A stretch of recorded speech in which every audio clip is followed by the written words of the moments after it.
Welcome to the Exponential Minds Podcast.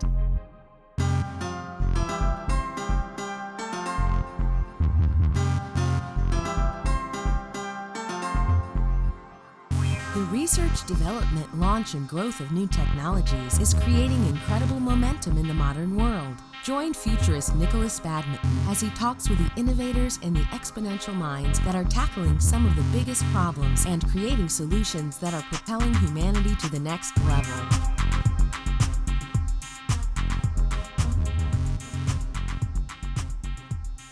Welcome to the Exponential Minds Podcast. My name is Nikolas Badminton. I'm a futurist. I travel the world speaking to companies that are trying to look into the future, understand on the horizon what's going to happen, what's going to change. And this is the Exponential Minds Podcast. And today we've got a very special guest. He's a friend of mine. We met at an event a couple of years ago. His name's Shawn Kanungo. He's a disruption strategist. He's been recognized nationally and globally for his work in the innovation space after 12 years working at Deloitte.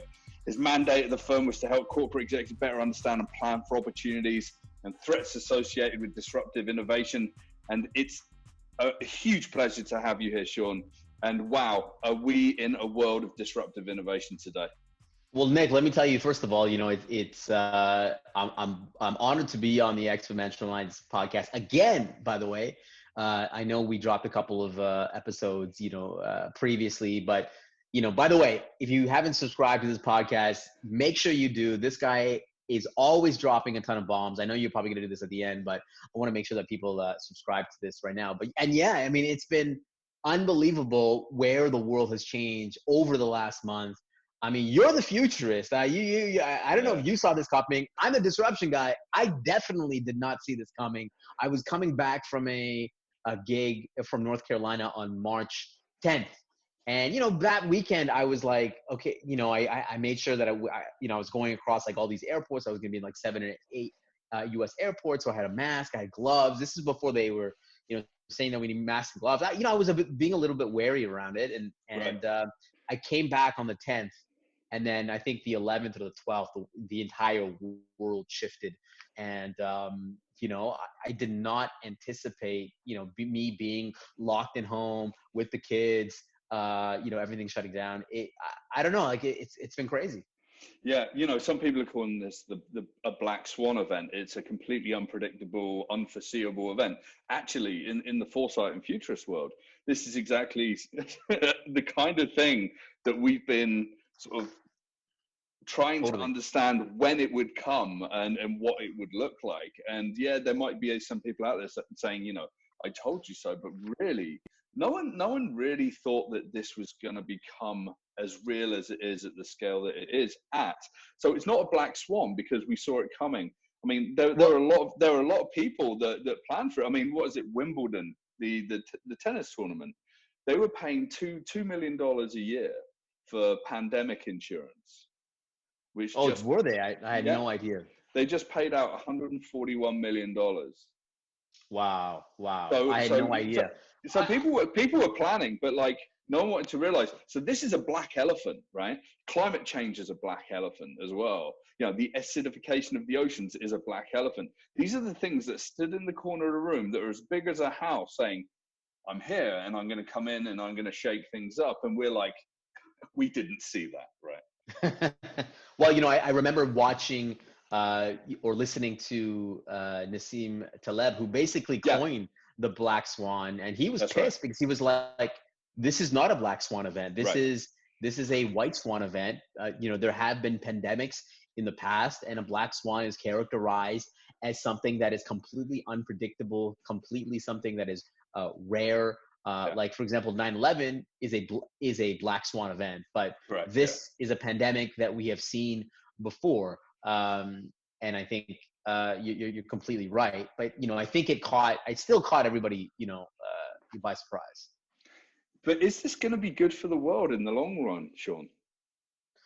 Well, in my mind, and I don't know if it's because I'm inherently optimistic, but I think generally there's going to be lots of things that don't change. I think business will go back to normal. We will go back to work. We will go resort to our old behaviors. at some point. I don't know when that's going to happen, but we're creatures of habit sometimes. So I think we'll go back. My perspective is that this is actually a great opportunity for us to rethink, reimagine industries. There's a lot of industries that are old and I call nostalgic. They're stuck in their old ways and their old practices. There's a lot of things that don't make sense that I'd love to get into, whether it's from universities to oil and gas to whatever else. There's a lot of industries that need a revamp. And listen, this is the perfect time to do this. And so I think it's a beautiful opportunity to rethink, to reimagine industries. And yet, you've seen this throughout history that when there is chaos, when there is warfare, when there is some unbelievable event, Vienna, the 1900s, ancient Athens, the Ming Dynasty, throughout history, there's been pockets of period where there was a lot of chaos, but then also there's an amazing amount of innovation and creation. And so I'm optimistic. I don't know about you. Yeah, I mean, the Industrial Revolution is only 260 or so years old, right? And we're living in the industrial complex that suddenly realizing that it doesn't work so well. Shareholder value means something completely different. Investors are losing confidence. I mean, what was it? You live in oil country, right? What was the price of oil today?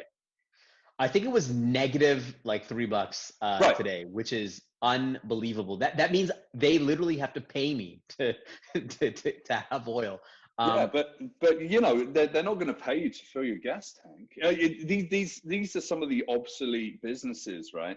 But we are completely addicted to fossil fuels in the world. We can't just flick that switch. I always say by the way, and I don't know, because I live in Alberta, sure, that I have to defend it. But oil and gas is not an obsolete business, and it's not an obsolete resource. I don't want to get into too deep into it. Sure.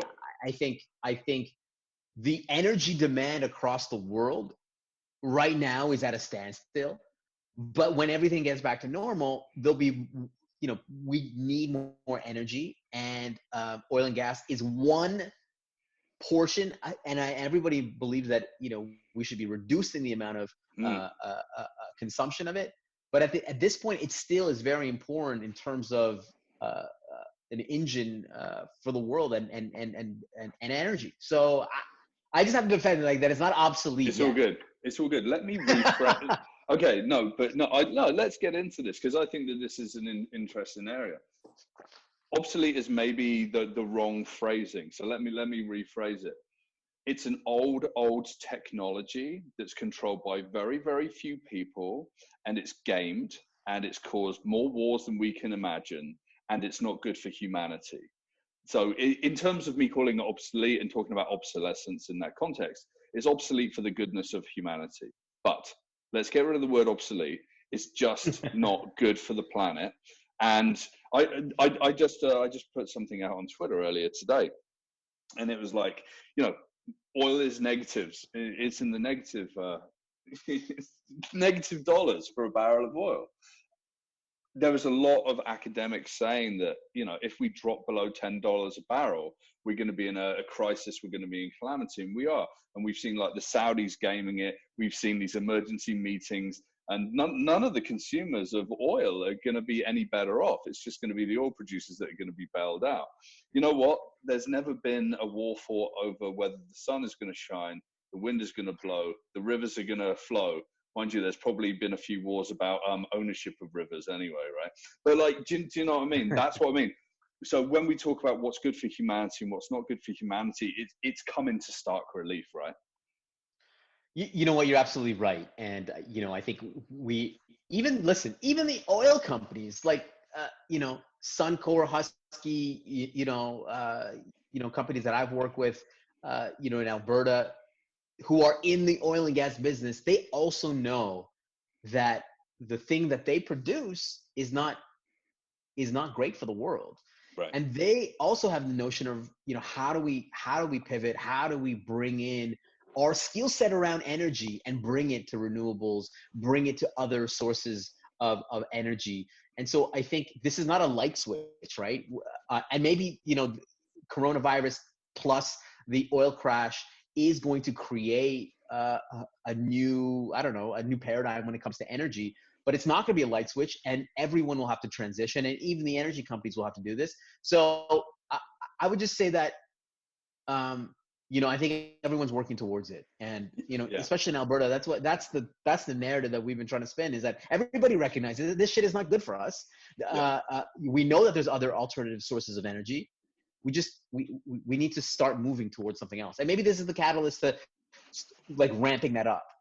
Yeah, and I think it applies to so many businesses out there. What I'm calling knife edge businesses, businesses that are kind of making money, but they still lose a lot of money on a quarterly basis. I mean, look at companies like Airbnb. Their model sort of falls apart at times like this. Uber, their models fall apart at times like this. Very, very tough. Airlines, like old businesses like airlines, their model falls apart like this. We're going to lose a ton of airlines. There's a lot of airlines that need bailing out. Airlines have been laying off staff all over the world, and this is how we get business done. But these businessmen, I love to get your perspective on this. Is that these business models? I would say the airline business model, or Uber, or Airbnb. They're not necessarily. Those are not. I'm saying those particular companies are not necessarily bad business models. They're just when everything is shut down, no one's traveling and whatnot. Of course, it doesn't make sense now. I think some bad business models are things like WeWork and whatnot, where that didn't make sense. But I'd love to get your perspective on, you see, one of the things I didn't put in, by the way, for those who are not listening to this, wherever you are, I put out a video, I just wanted to kind of get some of my thoughts out around, where the world is going. And one of the things that I did not mention is where we are in terms of Silicon Valley and Silicon Valley startups. You mentioned Uber and Airbnb. And I think what's going to happen when we come out of this is that there's going to be a resetting of what is valuable for those companies. In Silicon Valley for the last decade, Nick, what we have been valuing is things like user growth and traction and eyeballs. When in reality, when everything has gone to shit, the most important thing is actually having a good balance sheet and having profitability and cash flow. And we've created this mythology around founders and startups and building a unicorn and building billion-dollar companies with eyeballs and growth and users, when it actually doesn't mean anything when people are locked in their house, and it doesn't mean anything in a world where you need cash flow. And so I think there's going to be a resetting of that. And I think we idolized these guys in Silicon Valley for so long, not only people who are creating startups, but also I talk to other CEOs from other industries, and they idolize these guys. And I think there's going to be a lot more pragmatism when it comes to how we view Silicon Valley. Yeah, the Abundance Army are holed up in their mansions in Silicon Valley, charging their Teslas and holed away, and sort of writing blog posts and saying, the world's going to be reinvented and this and that. And what I really like about speaking to you, and I've always liked this about you, is you're super, super, super real about this. And the resetting of the world is great, but it's not a one-size-fits-all kind of strategy. But there was something in the video, and I'll share the link below in the description, that I want to go into. In your video right at the beginning, you say, hope is not a strategy, right? Can we unpack that? Well, the reason why I said that, and I'm not sure how deliberate it was, is this idea that everything is just going to come back to normal, that we can just sit on our laurels and not think about our business models, not think about our customer experiences, not think about our entire value chain and how it's going to change, and really thinking and preparing for the future. And I'm surprised that you would even hit on that as a futurist, because you're always thinking about the future. So, and not just hoping. I think it's a matter of experimenting. I think the difference between hope is sitting there and praying that something is going to happen versus actually thinking and preparing the future and experimenting with new ways of doing things. Those are two polar opposites. So yeah, that's why I believe that hope is not a strategy. So I'd love to get your perspective of why you think hope is a strategy. Well, you know what, I was like, damn it, Shawn, like, I don't know if I agree with you here. So as a futurist, I call myself a hope engineer, because I ask, what if the world was different? What if we can hope for a better tomorrow? Now, is that a strategy, or is that fuel for other strategies to go out there? I actually like what you did when you unpacked this. We can't hope that the world's going to go back to the way it was, and that we can't hope that suddenly, you know, we're going to start making money again and cash flow is going to come in and we can hire back all our people and whatever. It's exactly what you say. It's like, if we lean too much onto hope, then we're ignoring the fundamentals of business. I mean, you know, Obama had hope as his campaign, didn't he, when he first got elected? And it was like, yeah, but was that a strategy, or was that just fuel for getting people up and on the streets and voting and making a difference? And I think that that's exactly what hope is. And I think hope is the fuel and the energy to make a change in the world, right? I think it's the motivating factor. Hope is like religious almost. It's like it's something that you believe in. It's a belief, but it's not a strategy. That's just like, you know, that's a motivation that gets you up in the morning.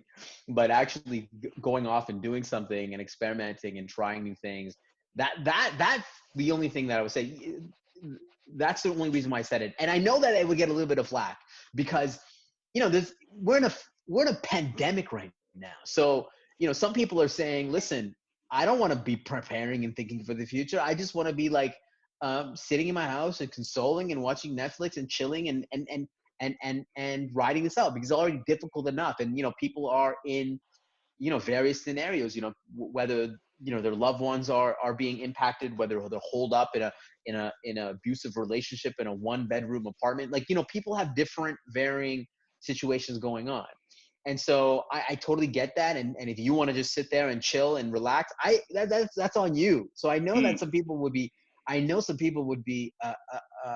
offended by that. But, you know, for the most part, for most people, especially, and I'm talking for a business audience, like, you know, if you're in business, you need to be thinking and preparing for the future, not only for yourself, but for the people around you.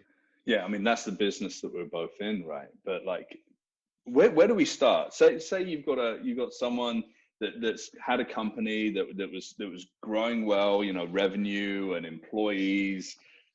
Bang, they get hit by this pandemic. They have to reduce their headcount of their company. The cash flow is almost dried up, and maybe they've been able to do some online business. How do people start? How do people sort of listening to this think, okay, Shawn, what do we do now? Where do you start trying to address things?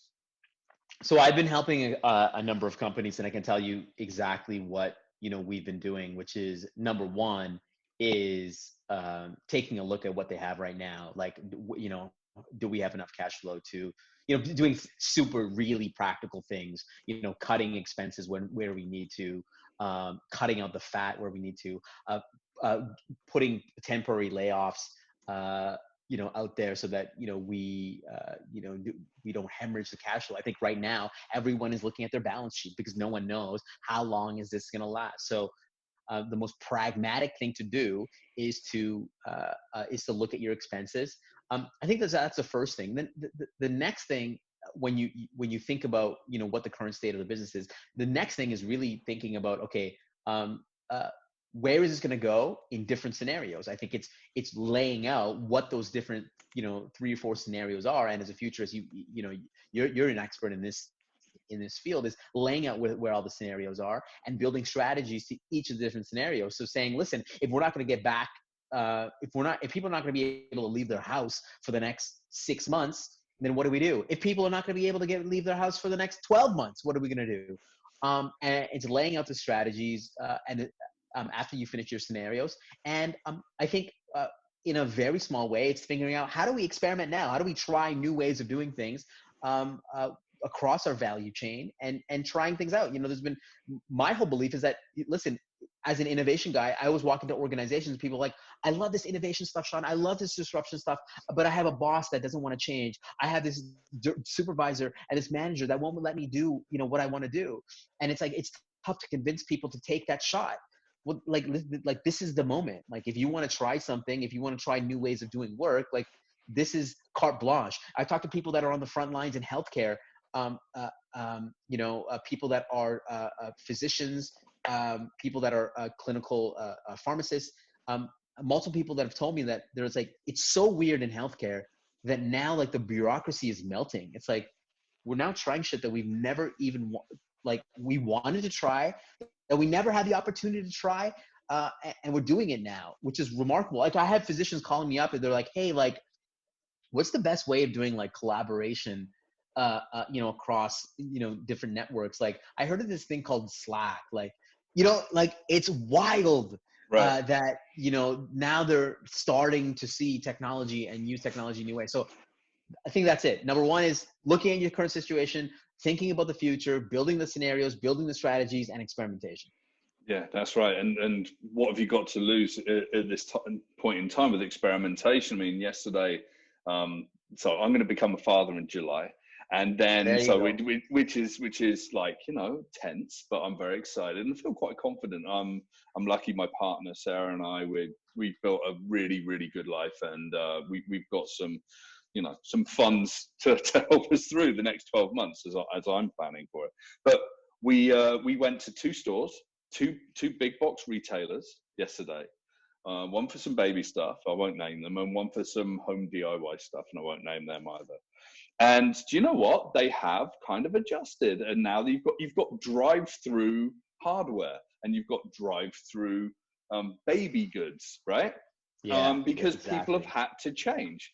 And it's interesting that they've kind of had to make this up from the beginning. But I fundamentally think that these stores are literally going to pivot, and they're going to have drive-through servicing of people in the future. They're going to likely shut down a lot of the big box stores, and it's going to be you order online, you drive through. You might even have the opportunity to look at two or three models in a curated way when you go up to a retailer, and you make your choice, and that's done. And that's the future of retail, right?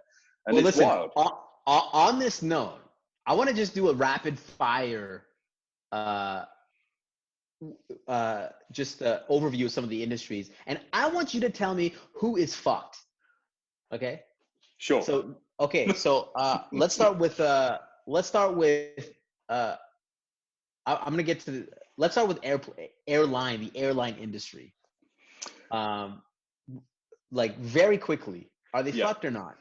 So the airline industry is fundamentally reliant on cheap oil prices. Most large airlines have their own oil trading floors inside of their companies. I'm not sure if you knew this, but they're what I call a knife edge business, that they're always clawing to make just enough money to keep the lights on. So as soon as that money goes, it disappears. Like, the airlines just disappear, and without bailouts, and we've seen it over time. I mean, Spain's Iberia just disappeared and got subsumed into British Airways. Porter here in Toronto just shut down, stopped flying all in all. Air Canada had to lay off 17,000 of their staff until they got the funds to bring them back on, right? So that's my thought on airlines. They're a knife edge business. Okay, so what about movie theaters?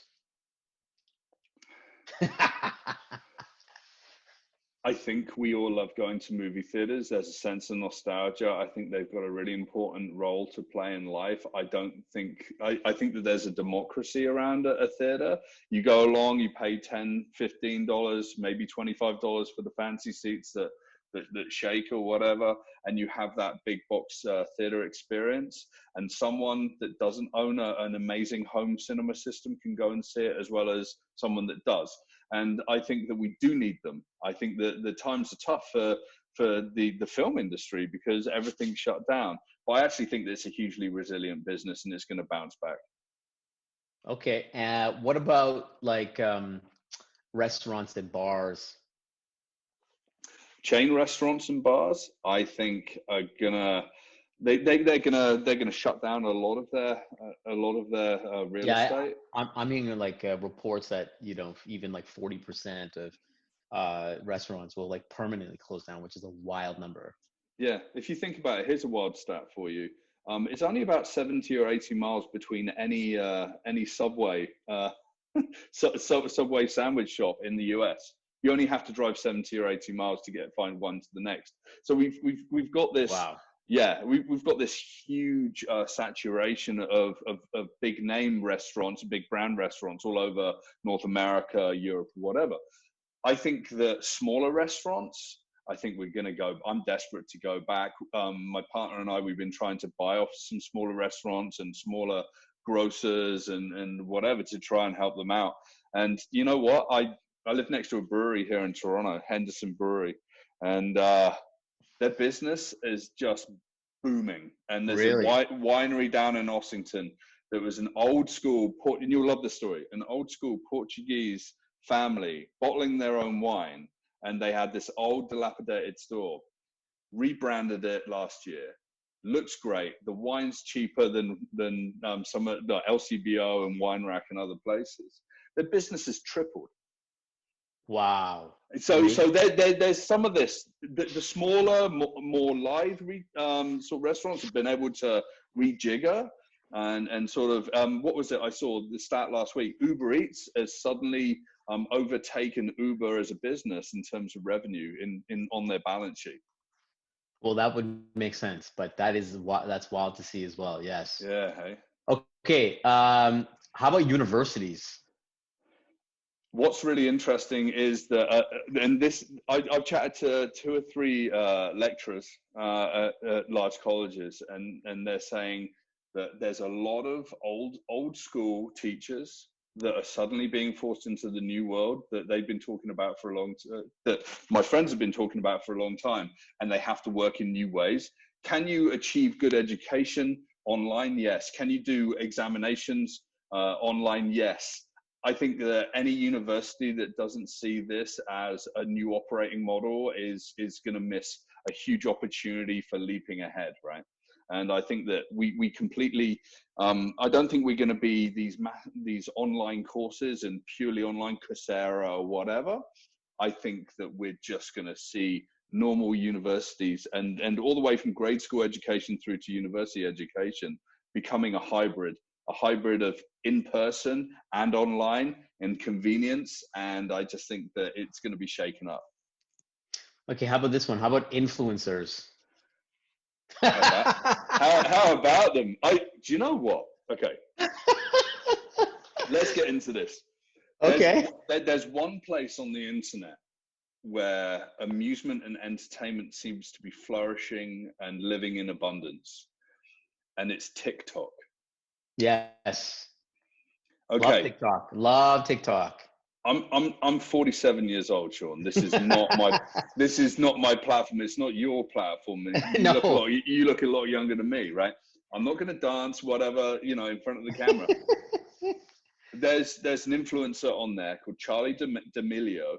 She's 15. 15. Yeah. Just coming up to 50 million followers. Yeah. She has got the eyes and ears of 50 million young Gen Z targets. And I think the influencers generally, that whole influencer marketing is not going to be the first thing that a lot of brands look to when they try and get back on the horse and try and make their businesses strong again. But I do think that there's going to be some businesses that are going to need those people. It's going to be like sports and entertainment. It's going to be films. It's going to be the endorsements, right? I haven't quite seen anyone on TikTok dancing around with like a jar of pickles or, selling some tea that makes you have a flat stomach though, Well, I don't know if you have, like, I do have TikTok. I have some TikToks, but I'm not dancing or anything like that. For me, it's always like experimenting with That's right. New platforms, seeing where the culture is. Like, I think as an innovation guy, like I always want to see, where is the culture? And, TikTok is where it's at now. That's where the kids are at. So, looking to see where that sort of evolves and and from an Instagram model to there. I mean, it's way more performative than anything else, and I think I don't know, we'll see. Okay, so lastly, I just want to, on the predictions note, there's lots of we have all these tech companies, Amazon, Netflix, Peloton, Uber, Lyft. Like, who do you think is going to come out of this as a winner and and a huge loser? I think any company that's got a level of humility, that understands that they have a positive role to play in the world, that they have the money to step up and help people. So, for example, here in Toronto, it's like people like Uber are still operating, and Lyft are still operating, and they're there for the healthcare workers, they're there for the essential businesses, they're there for food delivery. That's the right kind of way for operating your business at this time, and not just saying, okay, no, let's keep Toronto open, keep taking those ride sharing and whatever. Netflix is still going to be producing and releasing movies. I've actually noticed that they've actually improved a lot of their programming in Canada recently. Amazon Prime and and Crave and other channels as well, HBO.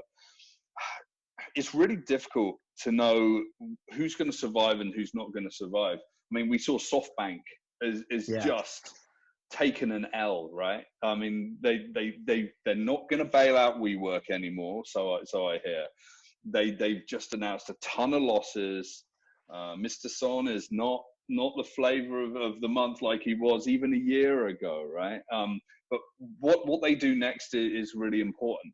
How they enable us to get back to work and live normal lives, and how they solidify their position in that part of our life is really, really important. And I imagine the brand teams and the marketing teams are sat inside, and their game's been completely changed. They totally. literally cannot sell anything but hope, Shawn. for the next X amount of months, 18 months, 24 months, and whatever, right? Yeah. I think Subaru was the first company I saw that said, we're not going to talk to you about selling cars. We're going to celebrate our frontline workers. And that was about a month ago. And I was like, you know what? A lot of people saw that. And a lot of people recognized that, this wasn't about selling, more McDonald's. This is about literally, just putting down the weapons of marketing and saying, we love you. We're here for you. Whatever we can do to help, we're going to do. I love that. And listen, the reason why I asked you, this firestorm of predictions is because, listen, I wanted to get like hundreds of thousands of dollars of predictions from you for free for once. I know you pay for these things, so this is amazing. So listen, for me, like, I want to know from you, and I'll share where I think the world is going. But what are you most afraid of when it comes to this thing? And after this is done, I don't know if this is going to be done, but what are you most afraid of? Geopolitical wrangling, domestic political wrangling, poverty, people not being fed, people not having access to affordable healthcare, people that become desperate because of the failure of the industrial world, right? Up in Canada, we're very lucky. We're somewhat of a left-leaning, reasonably socialist country in the world, right? And we're helping people out. When you look down to the States, it's a capitalist, capital C, flag waving. The states are struggling on their own. The federal government's struggling as an overseer of these challenges right now. And you've got something 17+ million people suddenly signed on unemployment, and you've got hundreds of cars queuing for food because they have to go to food banks for food. That's what I really worry about. All of these, I have not been writing blogs of hope and here's the 5 things you need to know next and whatever, because we can't even create a sense of resiliency in a lot of the countries around the world to make sure that people are fed, people I totally agree with you. Are watered, and people are basically looked after on a basic human needs level. I totally agree with you, and I think I honestly, I've been surprised that in Africa and in India and they're in places where they don't have the best infrastructure, that they've been able to contain things. My biggest fear was that this thing would go like bananas in India, and people, like, it would just go out of control. And there is, they don't even have the infrastructure to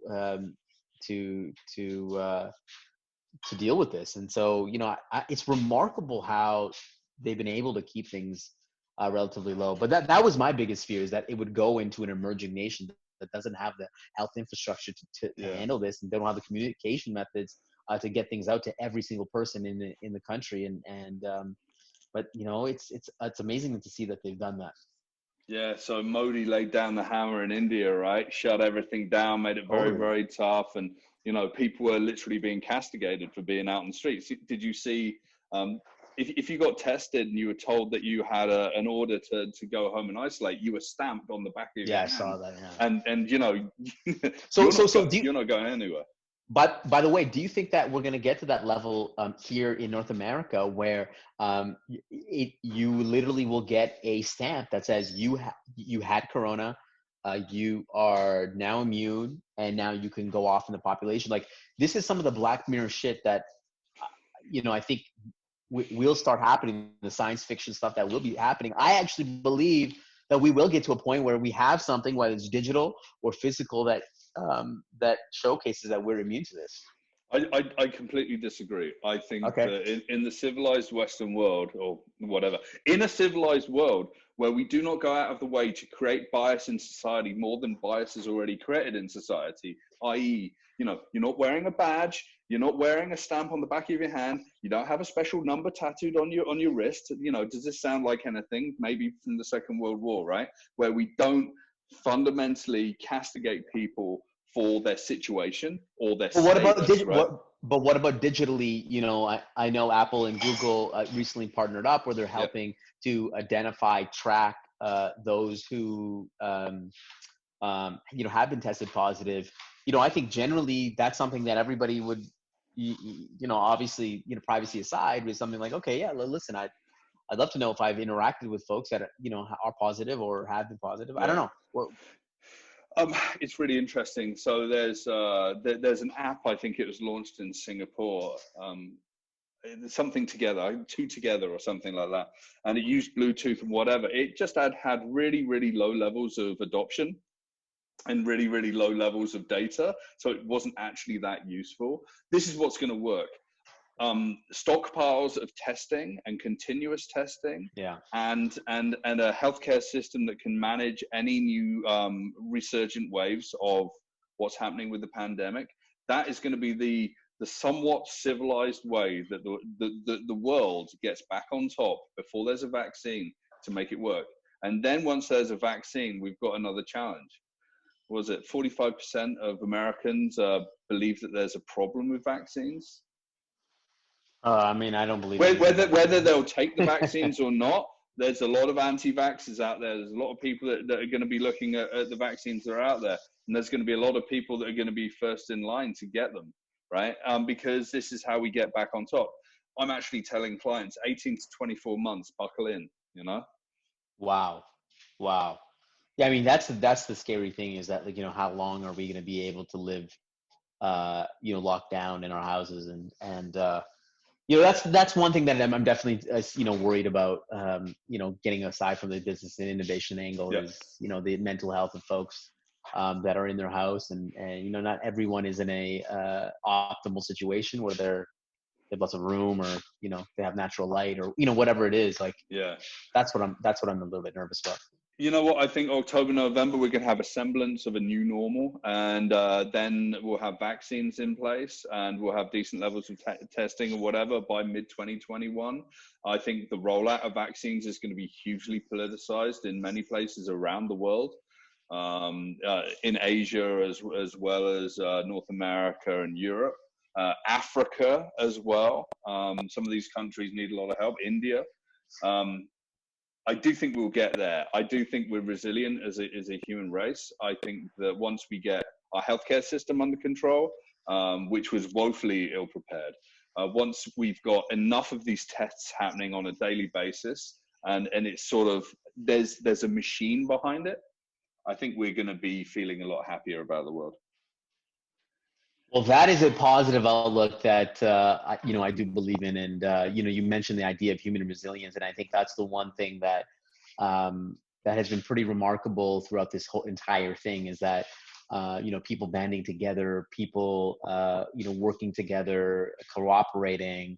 Obviously there's a small minority of people that haven't been, but for the most part, it's been pretty unbelievable to see. We could talk for about 5 hours, as we Absolutely. always can do. I mean, as you said, like, this is one of multiple things that are online with me and you chatting, and it will happen again. I can guarantee you that. COVID or no COVID, remote or in person, these are going to happen. Shawn Kanungo, I'd like to thank you for interviewing me. No. Well, listen, I want to have a dialogue between the both of us and have because I think that's what people really like is a really engaging conversation. And the last thing I'll say is that when we chatted a number of years ago in Vancouver, and I asked you where is the future of innovation, or what's the most important thing about the future? The one thing that you said and that stuck, that really stuck to me was the idea that the most important thing, the future is really around humans. We talk about all this exponential technologies, but at the end of the day, it really comes down to humans. And I think the same is true today more than any time in history, that after we're done or during this COVID thing, it's really about the humans. That's right. And boy, are we seeing humanity at its rawest and realest right now. Shawn Kanungo, master of innovation, good friend. Thanks for spending time today, Shawn. I really appreciate this, and we're certainly going to chat again. Awesome. Thank you so much.